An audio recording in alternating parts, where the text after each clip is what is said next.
नमस्कार प्रणाम। मेरा नाम है दिलखुश कुमार और आप सब देख रहे हैं DY स्टार शॉट। हम आप सबको बता दें, कुछ दिन पहले पवन सिंह एक स्टेज शो प्रोग्राम पर बोले थे कि झमकावला से हुई तो सच में झमकावला से ना हुई। ठीक है, समझिए। एक इंस्टाग्राम स्टार है जिनका नाम है किली पॉल और वो भोजपुरी गाने पर यानी पावर स्टार पवन सिंह के गाने पर रील्स बनाते हुए नजर आए हैं। ये तो हमारे भोजपुरी इंडस्ट्री के लिए बहुत ही बड़ा खुशी की बात है। पहले आप लोग वो वाला वीडियो क्लिप देखिए।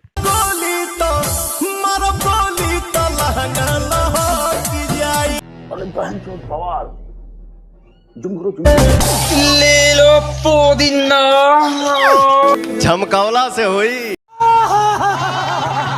आप लोग वीडियो क्लिप देख लिए होंगे जिसमें किली पल डांस कर रहे हैं भोजपुरी सॉन्ग का ऊपर, वो भी पावर स्टार पवन सिंह के सॉन्ग के ऊपर। तो हमारे भोजपुरी के बहुत ही माने बड़ा बात है और भोजपुरी हमारे ऐसा ही दिन दुगुना और रात चौगुना करेगी और एक दिन बड़े लेवल पर जाएगी, यानी बॉलीवुड हॉलीवुड बड़े बड़े इंडस्ट्री की टक्कर देगी। और आप लोगों को क्या लगता है अपना राय कमेंट बॉक्स में जरूर बताइएगा। और ऐसा ही इन्फॉर्मेटिव वीडियो के लिए हमारे इस वीडियो को लाइक और चैनल को सब्सक्राइब जरूर कर दीजिएगा। चलिए मिलते हैं किसी और वीडियो में, तब तक के लिए बाय बाय। वीडियो देखने के लिए धन्यवाद।